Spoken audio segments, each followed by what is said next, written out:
আমার আসলে কিন্তু আজকে আপনি দেখছেন যে আমার এই 25 বছর কিন্তু ঈদ ছাড়াই সারা বছরই সিনেমা রিলিজ হয়েছে।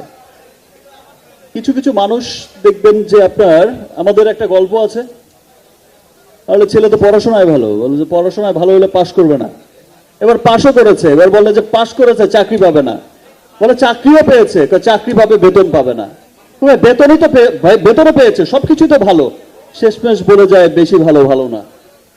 তো কিছু মানুষ আছে তারা কথা বলেই যাবে, তারা বলেই যায় এটাই হবে না ওটাই হবে না, এখন কেন ইচ্ছারা সিনেমা রিলিজ করে না।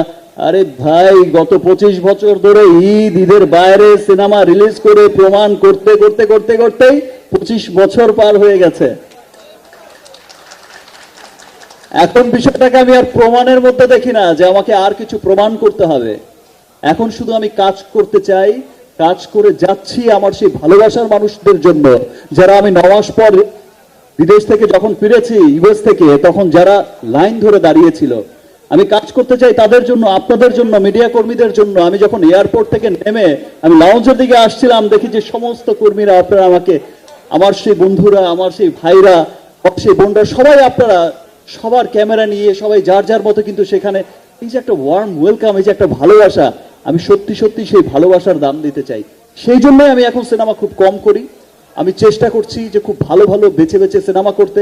আরেকটা জিনিস, যে যদি কোয়ালিটি সিনেমা না হয়, আমরা হয়তো অনেক কথা বলে যাচ্ছি, আপনারা দেখছেন যে কোয়ালিটি সিনেমা না হলে আমাদের দেশে এই মাল্টিপ্লেক্সে বা সিঙ্গেল স্ক্রিনে চলে না, আর বিদেশে চলা তো অনেক দূরের কথা।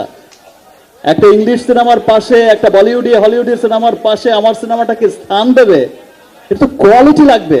তো দ্যাটস ওয়াই ভালো কোয়ালিটির সিনেমা করে যাচ্ছি। ইচ্ছারাও সামনে ছবি রিলিজ হচ্ছে, আগামীতে দরদ রিলিজ হচ্ছে, সেটা ইচ্ছারা আছে। আরেকটা সিনেমারও প্ল্যান হয়েছে, সেটাও ইচ্ছারা। তো ঈদ ছাড়া এটা কোনো ব্যাপার না। কারো কথায় কান না দিয়ে আমরা সকলে একসাথে বাংলা সিনেমার উন্নয়নে কাজ করব। যারা ভুলভাল কথা বলে, বাংলা সিনেমাকে পিছিয়ে রাখতে চায়, এই দোষ ওই দোষ এই দোষ, শুধু দোষের মধ্যেই ফেলে রাখতে চায়, তারা আসলে গুণটাকে না দেখে না, তারা গুণটাকে ঢেকেই, বিকজ তারা হচ্ছে বেগুন, তাদের নিজেদেরই কোনো গুণ নেই। সো কোনো বেগুনের কথা না শুনে ভালো বাংলা সিনেমার সাথে থাকুন, যে কারো ভালো বাংলা সিনেমাকে সাপোর্ট করুন, সেটা আমার হোক আর যারই হোক। Thank you.